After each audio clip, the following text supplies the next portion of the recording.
Мен Камзина Гүлназым Нургалиевна Бейсенбай Сахариев атындағы Бақты орта мектеп-бақшасы коммуналдық мемлекеттік мекемесінің бастауыш пәндер бірлестігінің жетекшісі, педагог зерттеуші санатты бастауыш сынып мұғалімі болып қызмет атқарамын.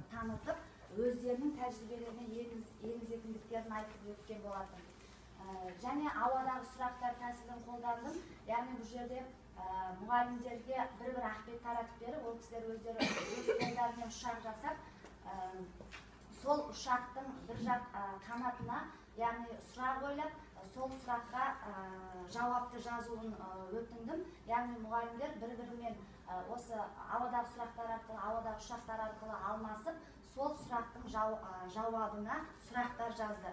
Яғни бұл тәсіл арқылы мұғалімдер төмен және жоғары дәрежелі сұрақтарды ажырата білуге дағдыланып. Бізде мұғалімдер бар, сабақта сұрақтар қояды, бірақ соның қандай дәрежелі сұрақтар екенін біле бермейді. Мен осы тұста мұғалімдер өздерінің қаншалықты төмен және жоғары дәрежелі сұрақтарды ажырататындықтарын айтып өтті.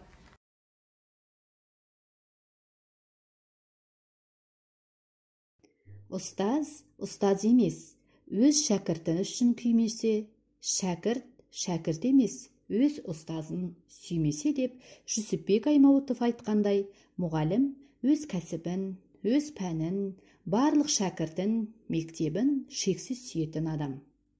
Осы іске деген қызығушылық пен сүйіспеншілік қана оны небір қиын әрекеттерге жетелейді. Іске батыл кірісуге септігін тигізеді. Бәсекеге қабілетті, жаңа заманға еркін енетін белсенді ұрпақты тәрбиелеу әр ұстаздың міндеті. Білім негізі бастауышта. Бастауышта кездесетін қиындықтар көп. Әсіресе әдебиеттік оқу пәніне тән құбылыс, бұл пәнде оқушылардың сөну мәнері, жүйелі сұрақ қоюы таяз, өзіндік ойларын емін еркін жеткізе алмайды. Оқушыларды белгілі бір тәсілдермен оқытып қана қоймай, оқыту мен оқудағы жаңа тәсілдерді өз тәжірибеме ықпалдастырып, өзгеріс енгізу барысында белгілі бір нәтижелерге қол жеткізуге тырыстым. Педагогикалық қоғамдастықтағы мұғалім көшбасшысы ретінде коучингтер, шеберлік сыныптарын ұстаздарымен ұйымдастырып, ауадағы сұрақтар, мен кіммін тәсілдері арқылы әріптестерімнің оқу мен оқытудағы жаңа тәсілдерді мектеп тәжірибесіне үйлесімді пайдалануына көмектесіп, дамытуларына ықпал етіп отырдым. Яғни, коучинг барысында талқылаған ортақ мәселе бойынша туындаған сұрақтарға жауап іздеуге талпындым. Диалогтік оқытуда оқушылардың сұрақ қою және жауап беру дағдыларын зерттеушілік әңгіме арқылы дамыту жолдарын бағыттап көрсеттім. Сонымен қатар, бастауыш сыныпта олимпиадаларда кездесетін логикалық есептерді шешуде қиындықтар туындап отырады. Логикалық есептердің оқу үдерісіндегі маңызы зор.